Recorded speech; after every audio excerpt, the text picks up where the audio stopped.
SEC Media Days with SEC Network's Peter Burns. Peter, thank you so much for joining me here. It's been a busy week, right? It's been 4 days, and normally, traditionally, we're covering the 14 teams now with Texas and Oklahoma and the 12-team playoff and no divisions. Like I think it's Thursday. I think it's like the last day of it, but it's been fun. It's kind of everybody's energized for this upcoming season, and arguably this is the biggest college football season we've had maybe in 2 decades.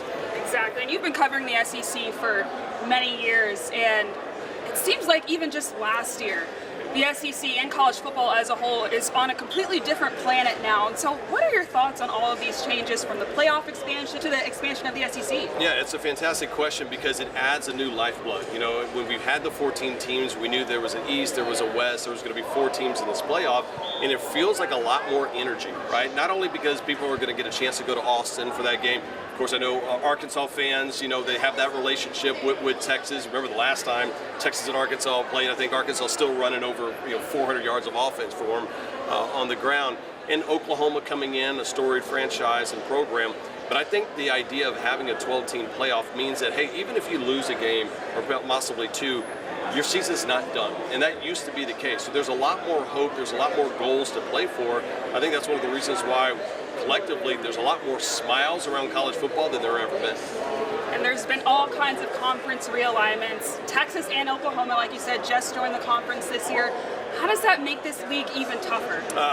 Ask the coaches themselves. We had Coach Saban, which is so weird that he's a co-worker now with ours at ESPN, and he just said, listen, if you think Texas is just going to come in here and run through the SEC, that's a very arrogant viewpoint to have. And I think he likes them. In fact, he picked Texas to play in the SEC championship game. But like you brought up, it's a great point.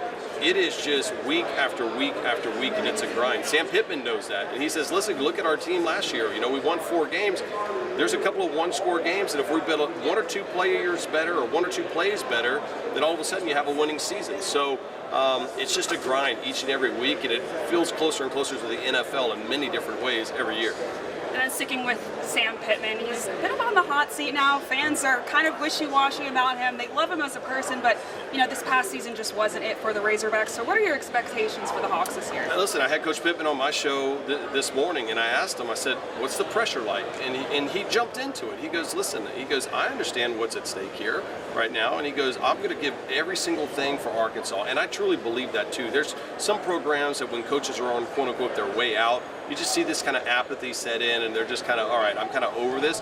That man has a passion for Arkansas, and specifically for his players. And that's what he told me. He says, listen, I've had success. I know what it looks like. I've seen that crowd going crazy in that stadium.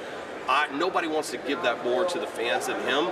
And sometimes you hear that, and you're kind of like, yeah, okay. I 1,000% believe it under Coach Pittman. Coach Pittman has also added Bobby Petrino to his staff, the former head coach. What were your thoughts on that hire?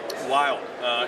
Just because of his past, but just the idea of, it goes to show you, hey, listen, we're willing to look at everything to make sure that Arkansas football is at a standard in which we do it. Bobby Petrino knew the standard of Arkansas football at its highest. And, even when Coach Pittman had Barry Odom on his staff a couple years ago, it's nice to have another person you can lean on that has that head coaching experience, so you can delegate your time in other places. And I know for him, he wants that offensive line to be good. It's going to get better. Taylor Green's going to be fantastic, and I can't wait to see him in that offense for Petrino coming back. It's more fireworks here in this conference. Hopefully lots of fireworks at Razorback Stadium this year. Thank you so much, Peter, for joining me.